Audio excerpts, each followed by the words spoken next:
A continuación, Poder Ciudadano.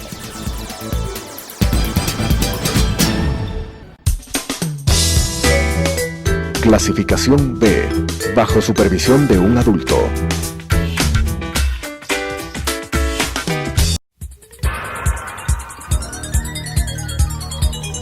Las opiniones vertidas en este espacio por la producción y dirección del programa son de exclusiva responsabilidad de sus autores y de quienes intervienen en ellos.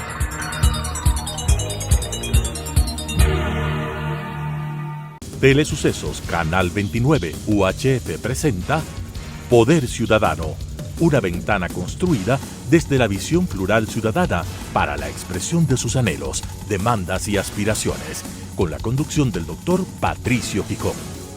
Poder Ciudadano. Con eso manejan mayorías a discreción. Pues. Totalmente, pero además yo quiero recordar, y tengo aquí, miren, existe una entrevista que le hacen al fundador de Microsoft, que es Bill Gates. Bill Gates dice, para lo último que se debe utilizar informática es para unas elecciones. Él dice claramente de que es muy fácil hacer un fraude, que es lo que aquí en el Ecuador lo realizan todo el tiempo. Y yo quiero recordar además que hay cosas adicionales. Por ejemplo, ¿cómo es que en el Ecuador existen 278 partidos? Solo 21 de los 278 tendrían a 200,000 personas por partido, 4.200.000 personas afiliadas. Y significaría que se necesitara siquiera 6-7 millones para los 257 partidos. No calzan las cifras, definitivamente. Pero aquí quiero hacer el señalamiento siguiente. A ver, el fraude le permite la reelección del presidente. El fraude permite mayoría legislativa, como cuando tenían 100 legisladores en el año 2013 al 2017. La voz regada. Ya, y entonces ellos aprueban las leyes, pero las leyes ahora se pueden aprobar sin discutir. Hay un artículo, el artículo 61, justamente de la ley orgánica de la función legislativa, que establece ¿qué cosa? Establece que se puede aprobar una ley íntegra, aunque tenga 500, 1000 o 2000 artículos, con una moción. Por ejemplo, la ley orgánica de aspectos financieros tiene 104 páginas en el registro oficial. Con una moción sin se aprobó en 15 minutos. Impresionante. 10 minutos es lo que se utilizó para constatar el quórum. Y el resto es para efectos, óigame, sí, de aplastar el botón. Y les voy a demostrar una cosa adicional, a que vean cómo es el atraco de los abogados ecuatorianos ni los legisladores, las leyes del Ecuador. Aquí está. Esta es una información del diario El Comercio del domingo 6 de julio del 2014 en la página 4, primera sección. El Código Orgánico Administrativo contratan en $487,583. Contratan a los abogados Alfredo Ramos, José Moreno, Francisco Puerta y Jesús Punzón, que es de la Universidad de Castilla-La Mancha de España. Españoles. Entonces, hacen la ley, le entregan al presidente, el presidente entrega la mayoría legislativa que ingresó con fraude y se aprueban todas las leyes. Aquí en el Ecuador no roban con metralla ni con pistola, aquí roban con leyes. A través de publicaciones en el registro oficial se consagran ese tipo de leyes fraudulentas para romper y reventar con el país. Aquí quiero hacer una reflexión. Todo lo que tenía el Ecuador antes que llegue Correa al poder en el año 2006, todo lo que todavía a nadie se le había ocurrido entregar, lo entregó Correa. Campos petroleros, minas de oro, minas de plata, minas de cobre, puertos marítimos, las fábricas de cemento, puertos aéreos. Claro, está autorizado, además, aparte de algunas concesiones que han hecho ese nivel. Está entregado, por ejemplo, está autorizado la venta de TAME, que tenía 7 y ahora tiene 21 secretarías. Está autorizado, adicionalmente, recordemos, la flota petrolera ecuatoriana, Flopec. Está autorizado la venta del Banco del Pacífico. Está autorizado hasta las bombas de gasolina de Petroecuador. Es decir, el gobierno de Correa es el gobierno para la transferencia de toda la riqueza nacional. ¿Eso no significa el gobierno más neoliberal de la historia del Ecuador? No solo eso, sino que yo quiero recordar otro hecho. Miren ustedes. Tengo en mis manos el reclamo del Congreso Judío Latinoamericano con sede en Buenos Aires. Lo publicó la revista Vistazo de 24 de abril del 2015 en la página 13. La revista Vistazo 1144. El Congreso Judío Latinoamericano, con sede en Buenos Aires, remite una carta al presidente Correa para quejarse de que él tuitea Heil Hitler. Eso aparece en Alemania y dice, Ecuador Leaders tweets Heil Hitler. Aquí está la información. Pero no solo eso, yo quiero recordar otra cosa que a mucha gente se le escapa. Miren. Tú estás entonces encontrando vasos comunicantes con este tipo de propuestas. A ver. Yo quiero recordar algo. En la segunda sabatina que dio el presidente Correa, se refirió sobre el derecho de los jóvenes al estudio y dijo que las universidades solo deberían acceder las personas más capacitadas, las mejor dotadas por la divina providencia o la madre naturaleza. Para mí, esa es una concepción social darwinista. Y me hizo acuerdo de una frase que tiene Hitler cuando le preguntan a él qué tenían que enseñarles, por ejemplo, a los eslavos, que son la gente de Yugoslavia, de Rusia, y que son parecidos a ellos físicamente, de ojos claros, pelo castaño, osco. Y él dice, hay que enseñarles a sumar y a restar, a leer y escribir, y que la capital del mundo se llama Berlín. Nada más. En el Ecuador quiero recordar que hasta el año 2017 habían 1.200.000 jóvenes menores de 32 años que no entraron a las universidades. Así fue. Se les desconectaron las neuronas con la presencia de Correa, se establecieron mecanismos tramposos para ingresar a las universidades. Quiero recordar que entre las cosas que hicieron están las siguientes. A ver, desaparecieron todos los normales del Ecuador, todos sin excepción. Había aquí un normal para educación laica, patriótica, nacionalista, de carácter fiscal, como por ejemplo el Juan Montalvo de Quito, o el de Manuela varones, Cañizares. y el Manuela Cañizares de mujeres. Del año 2012 desapareció, ya no son. En Guayaquil había el Rita Lecumberri y había el Leónidas García, el de mujeres primero, y el segundo de varones, desaparecieron. Desapareció el Manuel de Jesús Calle y desapareció el Ricardo Márquez Tapia en Cuenca, desapareció el Eugenio Espejo. Todos los normales. Pero además, yo quiero recordar algo. Todos los profesores nuestros de la secundaria, quiero recordar, eran maestros formados en las facultades de filosofía o pedagogía por especializaciones. El profesor de castellano, de literatura, el de geografía, el de historia, el de matemáticas, el de física, el de química. Ahora las universidades ya no enseñan eso. Ahora existe la UNAE, la Universidad Nacional del Estado, que tiene su sede en la provincia del Cañar, en Chuquipata, cerca de Charazol y Azogues. Y es una universidad que tiene 86 profesores, todos extranjeros. Ojo, 86. Desde el rector. Sí, señor. ¿Por qué? Porque están preparando, y entiendo que muchos de esos son del Opus, están preparando a las futuras promociones de educadores. Y miren cómo depuraron las universidades. Todos los que nacieron en la década del 40 del siglo XIX estudiaron la universidad en la década del 60. Entonces, en la década del 60 hubo la Revolución Cubana, había la lucha por por la liberación nacional. ¿En dónde nomás? Desde África, desde Argelia, Angola, hasta Asia, el caso de Vietnam, Laos y Camboya, por ejemplo. Pero todos se permeabilizaron del pensamiento de ellos y de la propia juventud norteamericana en contra de la guerra de Vietnam cuando se desarrolla el movimiento hippie, recordemos. Y la gente que nacimos en la década del 50 del siglo anterior, en cambio nos educamos en las universidades en la década del 70, cuando hubo los años de la dictadura de Velasco, del año 70 al 72, de Rodríguez Lara hasta el 76. Que tú las combatiste. Y del 76 al 79 con el triunvirato. Pero todos nos permeabilizamos de un pensamiento progresista. ¿Cómo nos mandaron sacando de todas las universidades? Pusieron un requisito en el artículo 13 de la Ley Orgánica de Educación Superior, la LOES, que dice que en determinado número de años, si no tenemos PhD, doctorado, entonces perdemos los derechos. Yo quiero, además de paso, recordar, miren la elitización de la educación. Supongamos que de los que nos están escuchando... Tú eres profesor universitario. Yo era profesor, claro. Y no tienes PhD. No, ¿cuántos años de experiencia en el campo? Yo fui profesor 37 años. Y ya no podía seguir siendo. No, no puedo. Porque por además, la elitización. Pero además, la Universidad de Cuenca tenía 800 profesores. 410 nos fuimos en días. Medio consejo universitario. Los mejores ingenieros, los mejores arquitectos, los mejores médicos, los mejores químicos. Todo el mundo se fue. Correa destrozó el sistema educativo, eso no tengo la menor duda.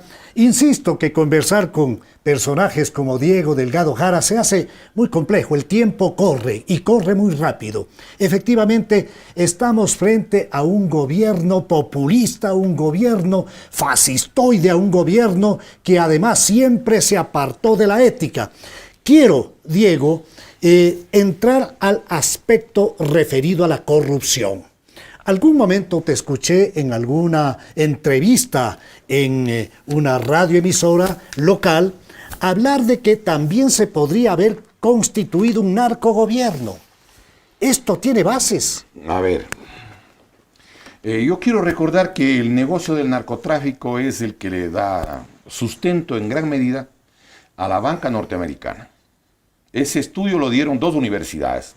La Universidad de Columbia, que tiene un estudio que lo dirigió el doctor James Petras, y el otro estudio lo hizo Abraham Noam Chomsky, que es del MIT, justamente del Instituto Tecnológico de Massachusetts. Ellos establecen que cuando menos unos 1.000 millones del dinero del narcotráfico queda en los Estados Unidos y otra parte va para Europa. En realidad este es un plan de control y de paso de destrucción de los pueblos, pero yo quisiera recordar algunas políticas del presidente Correa en ese Si es que es factible sintéticamente para poder abarcar más temas. A ver, primero él aparecía como un gran moralista que estaba en contra, teóricamente. ¿Cómo no? Y alguna gente se dejó convencer, y quiero dar un dato porque no quiero dejar de que este dato salga y esté en la memoria de la gente. Adolfo Hitler tenía un programa de 1 hora sobre el Tercer Reich, la propaganda del nazismo. Durante 8 años, del año 1933 hasta el año 41, cuando se desata la guerra, tenía el programa todo el tiempo. Él participó, recordemos, sí, aproximadamente en una cantidad de unas 400, aquí tengo el número exacto, miren. Hitler habló 52 semanas, 8 años, habló 416 horas. ¿Cuánto habló Rafael Correa tuvo 524 sabatinas, habían algunas de más de 4 horas. Pongámosle 3 horas y media. Por lo tanto, en las 524 sabatinas a 3 horas y media, él habló una cantidad que era mucho más grande porque era 1.834 horas. Es 4.4 veces más que el tiempo de Adolfo Hitler. Pero quiero recordar por qué. Porque en las sabatinas él quería dar la imagen al revés de lo que era. Demostrémoslo. Clases de moral y una serie de cosas. Pero además de para tapar las cosas. ¿Ya? A ver, ¿qué gobierno fue el que sacó alrededor de 7.500 microtraficantes? Recordemos que en los primeros días de julio del año 2008 sacaron a 2.228 microtraficantes porque habían negociado menos de 2.000 gramos. Luego sacaron con el Código Orgánico Integral Penal una cantidad similar, justamente porque establecieron una reducción de penas para los microtraficantes y por lo tanto podían salir a menos de 1 año de haber estado detenidos. Y la tercera vez que sacó alrededor de 3.000 personas fue para irse a finales de abril del año 2017. Primero. Segundo, recordemos que pusieron una especie de tabla, ¿sí?, que era en definitivo un salvoconducto. Yo podía negociar, o quien quiera, y decir que era consumidor si tenía 2 gramos, por ejemplo, de cocaína o heroína, y hasta 10 gramos de marihuana. Pero yo podía hacer 10 o 20 viajes de 2 gramos, o 10 viajes de 10 gramos de marihuana. Segundo. Tercero, recordemos que en 14 países de América Latina existen normas que dicen que si ven una avioneta o cualquier, medio de locomoción aérea y que no se detiene, lo pueden bajar. Aquí en el Ecuador no quisieron poner esa norma ni esa legislación vigente, teniendo la mayoría como tenía el presidente Correa. Otro, se cogieron o no las haciendas que tenían pistas de aterrizaje. Se cogieron. ¿Dónde están los submarinos que dijeron que habían encontrado los mini submarinos? Si destruían todo, incluso las retroexcavadoras, cuando había explotación minera. Recordemos otras cosas adicionales. Además, con la falsa defensa de la soberanía nacional, eliminaron la base de Manta. No, aquí quiero hacer un señalamiento. A ver, cuando Wikileaks saca la información, porque el presidente Correa no podía tocar nada de los norteamericanos. Esa es una de las grandes ficciones.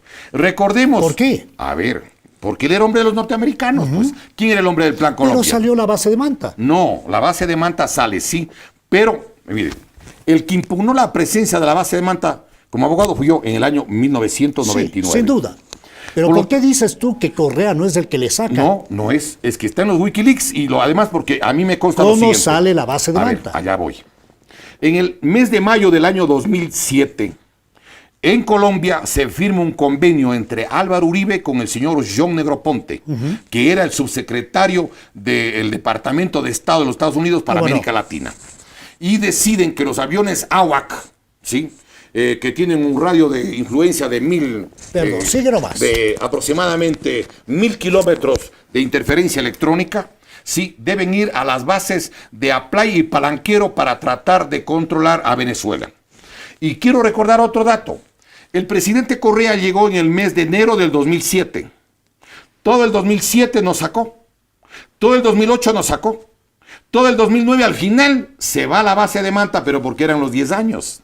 Ya, por cumplimiento del periodo. Sí, señor. No más. No más, y porque había el otro acuerdo. Porque aquí hay la creencia de que él elimina la base de Manta. No es así. Y eso se conecta con la formación de un corredor en la frontera norte donde era permitido. Bueno, pero eso es ya la política el manejo del narcotráfico. Claro. Pero es la política de Correa, eso no tiene nada que ver otra gente. ¿Y cómo tú puedes atar la política de Correa con la presencia de elementos vinculados a la narcoguerrilla colombiana? A ver, yo creo que es importante aquí hacer algunas reflexiones. Por ejemplo, todavía no está esclarecido en las condiciones en las que fallece el señor Reyes. El señor Reyes, sí. Pero hay un libro que saca el periodista Torres, que era el jefe de redacción. Arturo Torres. En la 5ª edición, él saca incluso con la fotografía y dice que el señor Aizaga, era aparentemente un hombre que estaba al servicio de los gringos. Y yo quiero recordar que cuando murió el Mono Jojo y otra gente, les encontraron que tenía unos chips en las botas. Y habría que preguntar si es que había o no chips en la computadora que le fue a dejar a Reyes. Porque además hay cosas que son absolutamente nada esclarecidas todavía. Por ejemplo, desde la entrega de aporte para campaña electoral, bueno, en efectivo. Pero yo le hago una pregunta. Y los aportes sí eran mucho más grandes de los que dijeron. Claro. Y además, ¿cómo pagan a los que ya fallecen? Por ejemplo. Claro. No. Yo creo que hay muchas hipótesis que hay que manejar ahí. Pero además hay un hecho real. Miren, el gobierno del Ecuador era parte, y por eso es que el presidente, recordemos, el presidente Obama fue el primero en pedir que no le toquen el día 30 de septiembre, acordémonos. Y vino la señora Hillary Clinton. Mire, hay cosas como las siguientes sobre el supuesto, posición contraria a determinadas posiciones. Mire, aquí está. Combate sin tregua a las FARC es la posición del ministro de Defensa, de Correa, primero. El mismo día, el 1 y 2 de marzo del 2008, también Correa dice que hay que arremeterles a balazos. Pues, ¿dónde está el diario El Comercio? Aquí dice que en la posición del Ecuador es contrario porque era parte del Plan Colombia. Tenía 12,000 hombres en la frontera norte. Recordemos, habían los grupos de Colombia de 2,000 hombres cada uno que golpeaba contra el proyecto que se llamaba Yunque y Martillo. ¿Cómo no? El Yunque era las fuerzas del Ecuador, que estaban los 12,000 hombres de la frontera norte. Colombia. Y para eso se firmó el acuerdo de paz con el Perú, pues, para poder mover las tropas acá. ¿Cuándo se quiebra esto? A ver, espérese un ratito. Mire, para que vea cómo manejan la información aquí en nuestro país. El presidente de Colombia, cuando le matan al Mono Jojoy, le matan a la mujer de Simón Trinidad y a otra gente, ¿sí? Aquí dice, mire, toda incursión a las FARC es acto de guerra, dice Correa, ¿no? Santos le agradece al Ecuador porque en una de las operaciones Yunque y Martillo matan a sí mismo decenas de colombianos en armas. Y dice, el presidente colombiano Juan Manuel Santos agradeció ayer la colaboración de las autoridades ecuatorianas en las operaciones en las que fueron abatidos 22 guerrilleros de las FARC. Santos, que fue ministro de Defensa en la época de Uribe. A ver, sí, claro, pero eso y él agradece. Pero cuando es Santos presidente. Claro que sí. Ahora vea, luego el gobierno, aquí está la información en todos los periódicos del Ecuador. Putumayo, porque mueren en el Putumayo, no los de acá de Angostura. Y luego el Ecuador desmiente y dice, no, si nosotros no le hemos ayudado a Colombia. Mire, diario La Hora, edición del día 20 de septiembre del 2010. Y luego desmarca. Colombia le dice, no, señores, ¿qué les pasa? Si ustedes nos colaboraron, ustedes sí colaboraron. Y aquí está el texto de la intervención del ministro de Defensa y del propio señor presidente de Colombia que dice, pero no se hagan los disimulados si sin ustedes no colaboramos. Doble discurso. No solo eso. Reciben dinero y colaboran con otro tipo de intereses. Y miren, la hija y la mujer de Simón Trinidad murieron en ese ataque. ¿Por qué? porque como tenían las botas con chips, que habrá que preguntar de dónde salieron esas botas con chip, ojo. Resulta que les bombardean con unas bombas que utilizaban en Afganistán. Perforaban 10 metros incluso de hormigón armado y ahí tenían un emisor en ese sitio donde ellos creían que estaban seguros. Entonces, yo quiero demostrar que no hay tal supuesta posición disque progresista, una posición de avanzada mentira. Eran parte del proyecto del Plan Colombia. Por eso tenían 12.000 hombres en la frontera. Y yo quiero recordar una cosa. Uno de los objetivos que tienen en el nuevo orden mundial y la globalización es el asalto a la Amazonía. Yo pregunto, ¿quiénes fueron los que quisieron desestructurar y desnacionalizar las Fuerzas Armadas del Ecuador? ¿Quién le quitó el Instituto de Altos Estudios Nacionales a las Fuerzas Armadas? Sin duda, Correa. ¿Quiénes son los que establecieron en la Constitución de la República que el pueblo apruebe la mutilación, acepte la validez del Protocolo de Río de Janeiro? En el artículo 4 de la Constitución, veamos. Allí dice que los límites del Ecuador son de los tratados vigentes. El tratado vigente era el Mahahuat Fujimori, firmado el 26 de octubre de 1998 con Mahahuat presidente, pues.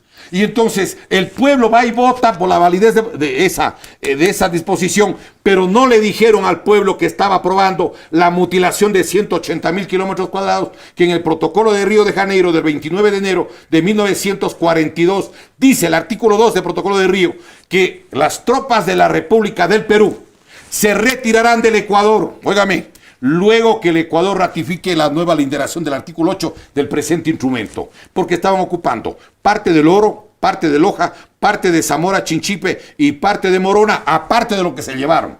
Y quiero recordar que cuando firman el acuerdo Mahahuat Fujimori, le tiene que ceder el Ecuador 14.300 kilómetros adicionales, un área más grande que Pichincha con Santo Domingo, que en esa época eran 12.200 kilómetros cuadrados. Y adicionalmente otra cosa, Estados Unidos nunca le convenció al Ecuador, por ejemplo, para que pierda las 200 millas del mar territorial. ¿Quién firmó la validez del al ingresar a la Convemar? El Ecuador renuncia a las 200 millas. Los buques que ahora han estado 245 buques chinos para llevarse gran parte de los recursos ictiológicos y pesqueros estaban a 14 millas de Galápagos. ¿Por qué a 14 millas? Porque el artículo 3 de la Convención del Mar modificó. Pero no, ahí dice que nadie puede tener más de 12 millas. Y el Ecuador fue el país que más se opuso. Uno de los 4 países que en Jamaica, justamente en diciembre del año 1982, no aceptó por nada del mundo renunciar a las 200 millas del mar territorial. Y ahora, ¿quién firmó? ¿Con qué mayoría legislativa? Con estas mayorías legislativas que sirvieron para aprobar las leyes antinacionales, para aprobar las políticas antinacionales. ¿Cuál era el objetivo? Hacer que supuestamente ya no sean necesarias Fuerzas Armadas y olvidándose de qué cosa, que el objetivo de las grandes potencias es llevarse la Amazonía. Quieren llevarse el agua, que está la quinta parte de todo el agua dulce del mundo en la Amazonía. ¿Por qué a Colombia le integran a la OTAN? ¿Por qué a Brasil, Bolsonaro y el presidente Trump quieren a toda costa meterle justamente en la OTAN? Porque quieren tomar acceso a la Amazonía. El pueblo del Ecuador y sus Fuerzas Armadas deberían defender soberanamente los derechos territoriales, los derechos del agua, el derecho del futuro y la sobrevivencia nacional. Pero Correa estaba por otro lado. Sin duda.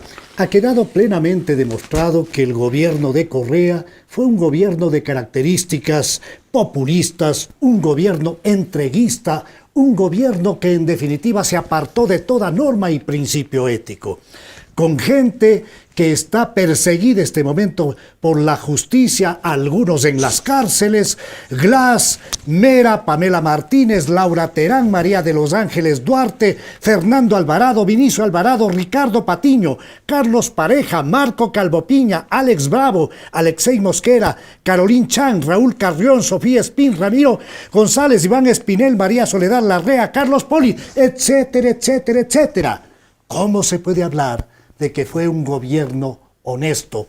Tenemos apenas unos 7 minutos.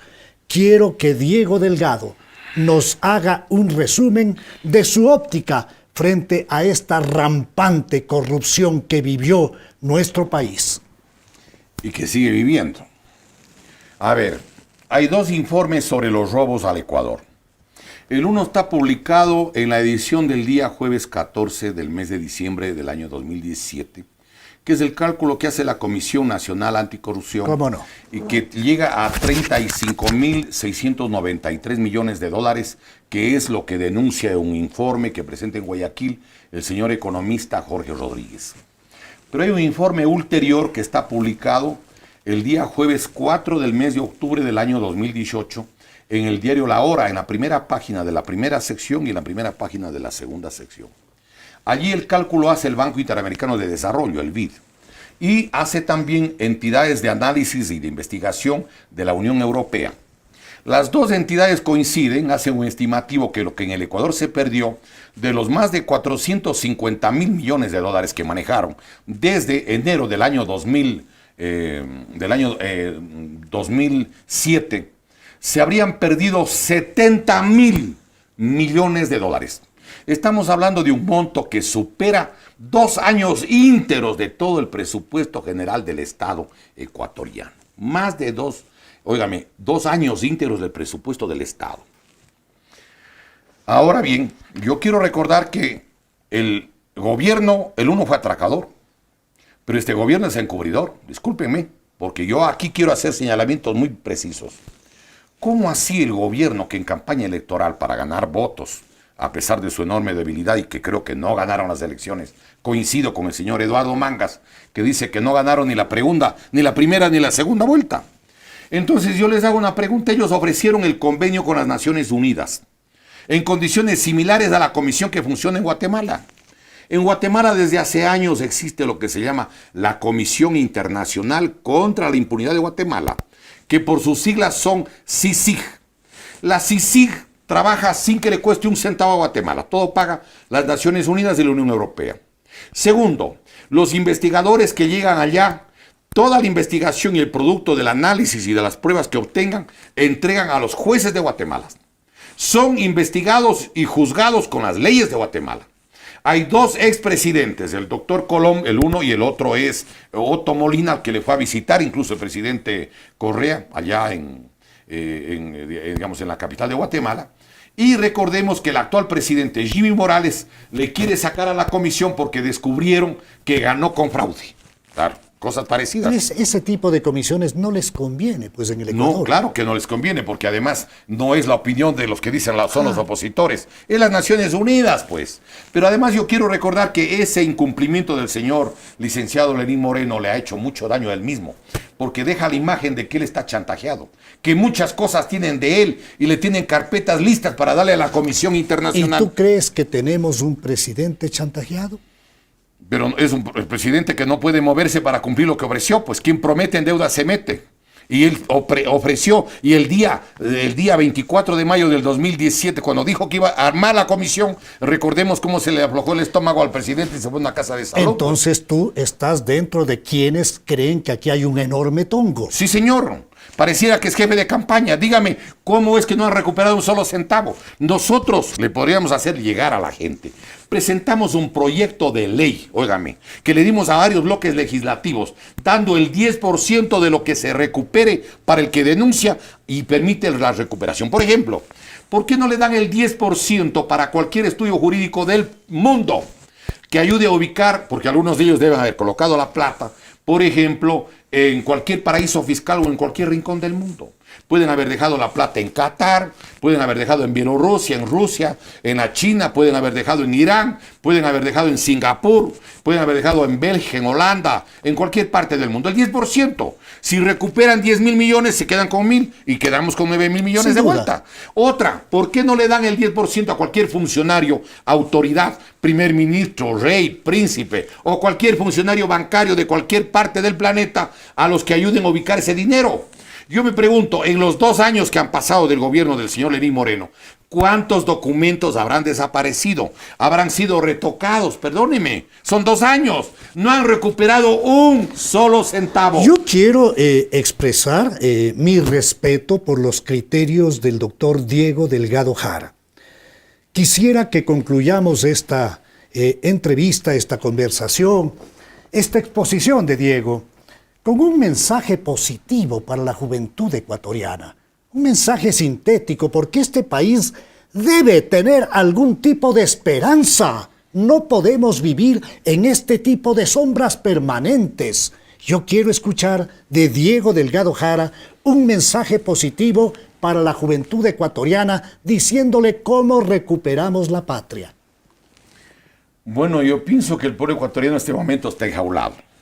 Las leyes de la globalización, las leyes aprobadas por esta mayoría legislativa de origen fraudulento, por gobiernos que fueron encaramados con origen fraudulento, para aprobar leyes que saquean la República, deben ser enfrentados, desenmascarados, porque caso contrario significa la destrucción, incluso biológica, la destrucción cultural de nuestro pueblo y nuestra nación.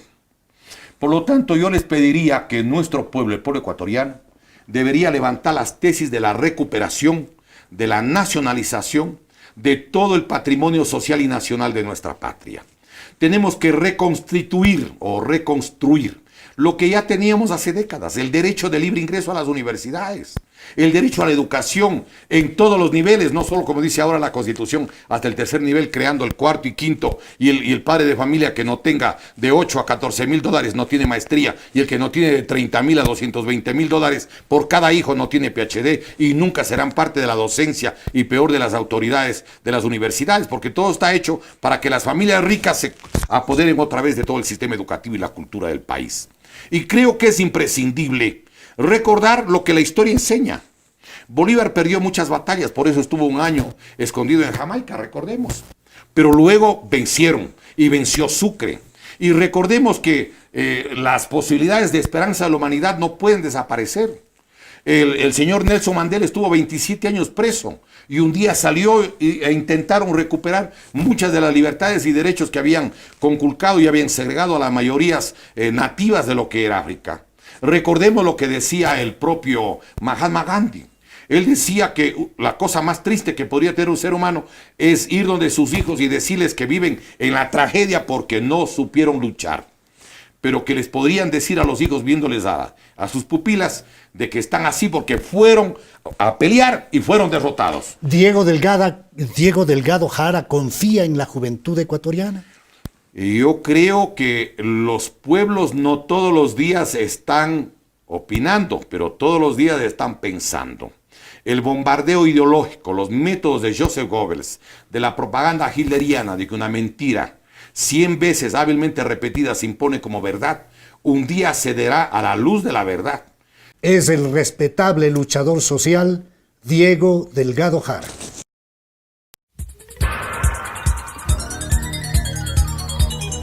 Las opiniones vertidas en este espacio por la producción y dirección del programa son de exclusiva responsabilidad de sus autores y de quienes intervienen en ellos.